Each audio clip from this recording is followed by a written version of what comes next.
Hello folks, welcome to Jeremy Hadler's YouTube channel. I'm your host, Jeremy Hadler, and today I'll be talking about the greatest cornerback of all time in football, and this is episode 8 for the GOAT series. Before I start, make sure you leave a like on this video and subscribe to the channel if you've not done so already. Trying to get 250 subscribers by the end of the summer. And so far, we're still in the GOAT series where we finished special teams early in the couple episodes. We're in the defensive side. We're almost getting towards the end of it, and then we'll be heading towards the offensive side of the ball. And then for a bonus episode, I'll be doing greatest coaches of all time, just for the fun for you guys. So that's how we go into. We got about close to 14 episodes left here in this GOAT series. So I hope you guys are having fun out here. But let me remind you guys of how the GOAT series works once again. So I choose 5 players and then another player for honorable mention. And then at the end of the episode, I choose my GOAT. I choose my GOAT of who I think is the best player out of all the lists. And this is not ranked whatsoever because it gets too controversial when I do that stuff. So we're talking about cornerbacks. Now, what is a cornerback? Well, a cornerback is coverage, is what it's also like to be known. It's one of 2 defensive backs positioned in the secondary between the linebackers and the safeties. And it's responsible for covering the outside areas near the sideline edges and also getting ready for the runs and the pass plays. Mostly on the pass plays because they're covering the receivers. They'll cover tight ends, but that's usually a safety or maybe a nickel slot guy for the tight end. So that's where it is. But the outside, that's usually where most of the cornerbacks play. That's usually where their high priority is if they're playing. But let's start off with our honorable mention. Champ Bailey. Champ Bailey played 15 seasons with Washington, with the Broncos, with the Saints. He's a 3 first-team All-Pro, 4 second-team All-Pro, 12-time Pro Bowler. Amazing to see that. 1-time NFL interceptions leader. Made the 2000s All-Decade team. Made the All-Rookie team his rookie year. He's inducted into the Broncos Hall of Fame. His stats, folks. 908 tackles. He has the most passes defended all time, which is 203. That's very good. 52 interceptions, 7 forced fumbles. He's inducted to the NFL Hall of Fame. And when I watch him, he's a great shutdown corner. Never lets anyone get through him. Plays against the great receivers, whether it's Randy Moss, Jerry Rice, Marvin Harrison. He had to go against them, and he would shut him down. It'd be great matchups, and nobody could stop him. Amazing player, especially with his instincts right away when he knew off the bat of what the quarterback was going to do in the situation and how to approach it. He just had that great instinct and very good in coverage of knocking down the ball, not letting the receiver get a touch of it. So that's what he's really known for. For me, I'm not going to put him up here on the rest of the guide list just because he didn't have a more first-team All-Pro. Just need a little bit better statistics too here and there. I mean, the 203 is very impressive to be a most pass defender all time, but I like to see a bit more of tackles, a bit more of that. But overall, amazing player for me. Amazing player, shutdown corner. But the rest of these guys, they made their own marks in the NFL, in my opinion. And now we move on to our next player. This player played 14 seasons with the Atlanta Falcons, the 49ers, the Cowboys, Washington, and the Baltimore Ravens. His nickname? Primetime. That's the best nickname you want to have because he's in the spotlight. Everyone wants to go see him and watch him play. And that is Deion Sanders. Deion Sanders, an amazing player. 2-time Super Bowl champion. 1-time Defensive Player of the Year. 6-time first-team All-Pro. Made it second-team All-Time 2 times. He's an 8-time Pro Bowler. Fun fact about him, he was also known for being a special teams player, but I didn't have him on the special teams list because he's more known for being a cornerback, and that's what I also like to mention. I did this off base of what they're known for their position. So the player with Champ Bailey and Deion Sanders, that's what they're known for their position was cornerback. That's what they're known for. So that's what I also forgot to mention for the GOAT series. So that's another thing I like to mention. But anyway, he's a 1-time NFL kickoff returns leader. Made the 90th All-Decade team, made the 100th anniversary All-Time team in the NFL. He got inducted to the Falcons Ring of Honor. He got inducted to the NFL Hall of Fame in 2011. His stats, folks. 53 interceptions for a return of 1,331 yards. He had 9 touchdowns, 25 passes defended, 10 forced fumbles, 512 combined tackles. Now, this player, amazing to see. I never got to grow up watching him play, really. When you go back and watch his highlights, or when you go back and watch him play a bit, if you watch his game, very high talented player, very talented. He took on the best players you could ever imagine of wide receivers. Randy Moss, Marvin Harrison, Jerry Rice, mentioned before, even the better ones too. Like, it was just amazing to see how he took on Michael Irvin, Sterling Sharp, amazing players he had to face, and he just shut them down like they were nothing. the best matchup to see a receiver and cornerback was Jerry Rice and Deion Sanders because they would go at it every game, and they were amazing players. He would shut down those receivers, just not let them get a catch, not let them do well in the game. He just shut them down. He would set the traps. He had great vision. The speed. If you go to 4-yard dash time, you look at his time, that's one of the fastest ever in 40-yard dashes. He's a very fast person. The hands. Amazing to see the hands with deflection and catching the ball. That's what he's also known for going at it too. Just an amazing talent to watch. Absolutely amazing to see Deion Sanders play. Great player all around for Deion Sanders. And now we move on to the next guy. This guy's the Frank Gore of the list. And for folks that don't know what the Frank Gore term means, it means he's played the longest seasons out of the rest of these guys I have on the list. 18 seasons with the Oakland Raiders with his time, but now it's the Las Vegas Raiders, and the Green Bay Packers. That man is Charles Woodson. Charles Woodson is a Heisman winner, one-time Super Bowl champion. Thank you, Charles. Thank you.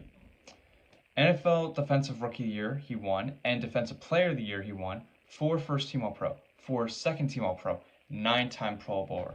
Amazing to see that. And then he's also a 2-time interceptions leader, made the 2000s All-Decade team. He's also a national champion with Michigan when he was with Tom Brady. He got inducted into the Packers Hall of Fame, inducted into the NFL Hall of Fame in 2021, and he has the most consecutive seasons with an interception return for a touchdown. That's 6 from 2006 to 2011. Amazing to see that. He's tied for the most defensive touchdowns all time. And then let's get into the stats. 1,220 tackles, 20 sacks, 33 forced fumbles, 65 interceptions. 65. That doesn't happen. That just doesn't. That is tied for 5th all time. He has 13 defensive touchdowns. That's amazing to see there. As I mentioned, most consecutive seasons with an interception return for a touchdown. Amazing also. 183 passes deflected. He's tied for most defensive touchdowns all time, as I just mentioned. He's the first player in NFL history to accumulate 50 interceptions and 20 sacks. He also had 54 tackles for loss. And he's one of only 2 players with Hall of Famer Marcus Allen to win the Heisman Trophy Award, win the AP Rookie of the Year Award for their position, Player of the Year Award, again, for their position, and to win the Super Bowl title in their career. That's amazing to see, as Marcus Allen and Charles Woodson are only 2 players that do that. Amazing to see that. Now, with Charles Woodson, what he's famously known for is making a great speech for the Green Bay Packers. The tuck rule game. Now, I want to get into the tuck rule game a little bit here, because this is a famous game here, in my opinion. So, for folks that don't know what the tuck rule is, it is an offensive player holding the ball, which was Tom Brady in that game, trying to throw it forward, tries to show it, throwing forward. Charles Woodson comes out of nowhere, sacks Brady, forces the ball to get knocked out, and the Raiders recover it. Refs go to review it, and they say he threw it, so that would be incomplete pass. Because of that, and I think that was a stupid rule back then, and they changed the rules since, but it was a terrible call back then, even though it was the rules, it was a terrible call.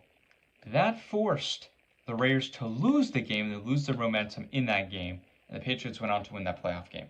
So there's also a special feature on ESPN where it has Brady and Charles Woodson watching it together, and they both go at it about it. So, another thing I want to talk about quickly about Charles Woodson is when he played with the Green Bay Packers. He got cut by the Raiders, and he didn't want to go to the Packers whatsoever, and the Packers signed him. He wanted to get out still. Packers said, no, you're going to stay here. Then Charles becomes a great player with the Packers. He made one of the great speeches in football history, where he goes during that 2010-2011 playoff run with the Packers about being one heart, one mind, one goal, one purpose as a team. And at the end of the NFC Championship game, when they're playing Chicago Bears, he gives the post-game speech where he says, the president don't want to come see us, we're going to him. And the president at the time of the United States was Barack Obama, and he's a huge Chicago sports fan. So they wanted to take it. So Charles wanted to take it to him there. In the Super Bowl, Charles broke his collarbone. So that happened, and the Packers went to go and win the Super Bowl that year. Amazing to see that. And when I watched Charles Woodson, his speed, instincts especially, knowing what the quarterback was going to do, he just knew how to be a great playmaker. And then when he would get the ball out of the opponent's hand, he would literally just hit just the right spot to knock the ball out. And he always says, if you knock the ball out the right spot, your opponent will fall. So he did that, and that worked for him a lot. So Charles Woodson, an amazing player. And our next player on the list played 17 seasons, almost a Frank Gore, just short, with the Pittsburgh Steelers, the 49ers, the Ravens, and the Raiders. That is Rod Woodson. He's a one-time Super Bowl champion and won that with the Baltimore Ravens, one-time Defensive Player of the Year, 6 first-team All-Pro, 3 second-team All-Pro, 11-time Pro Bowler, 2-time interceptions leader, made a 75th and 100th anniversary team, made the 90s All-Decade team. He was inducted into the Steelers Hall of Fame. He was inducted into the NFL Hall of Fame, and he's tied for the most career interceptions returned for a touchdown. That's 12, as I mentioned, Charles Woodson tied there.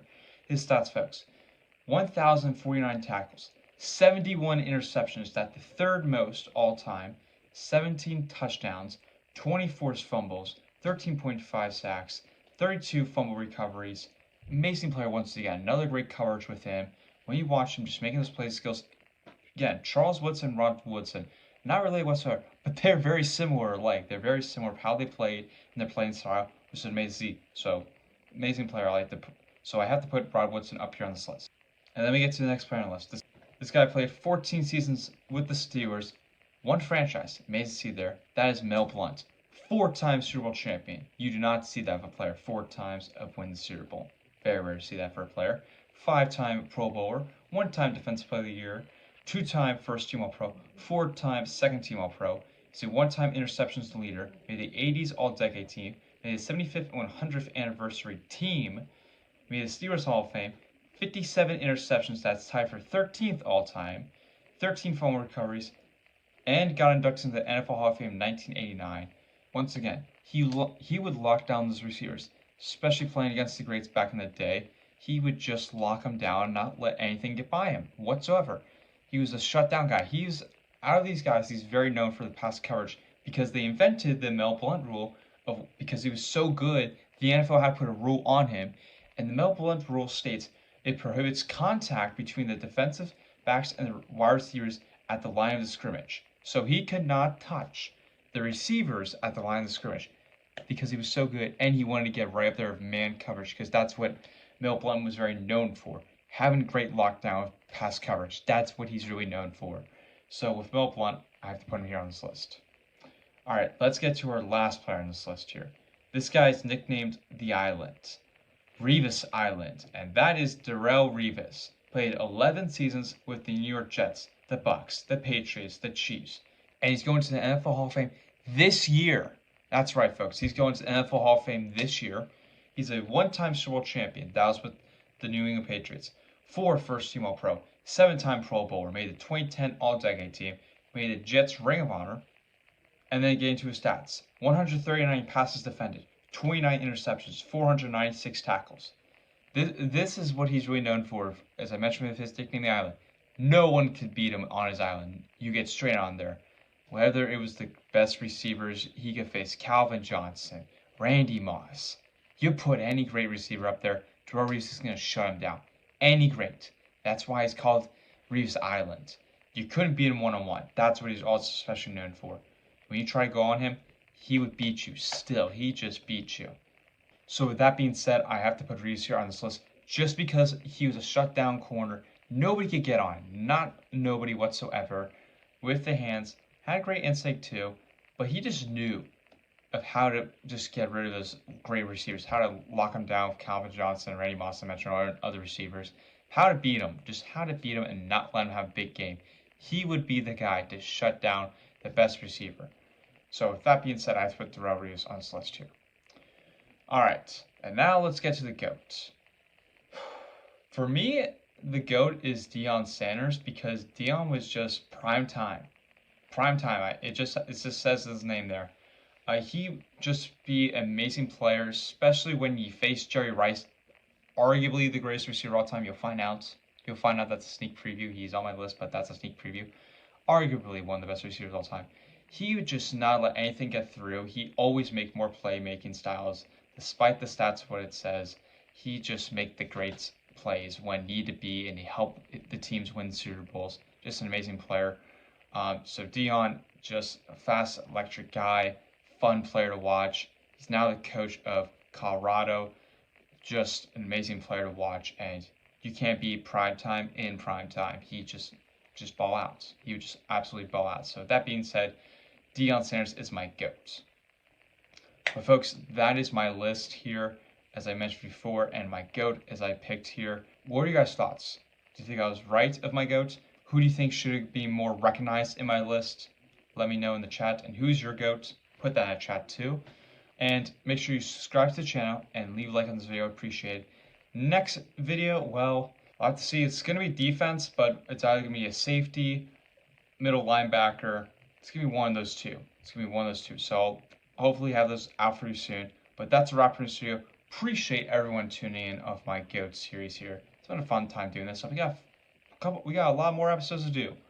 We finished special teams, getting near the end defensive players, and then we're getting to the fun part, the offense, which I know most people like. Thank you guys for tuning in. I appreciate it. That being said, have a great time, guys. I'll see you next time, and enjoy the summer. Enjoy the summer. Go see the beach or the pool. Go see it.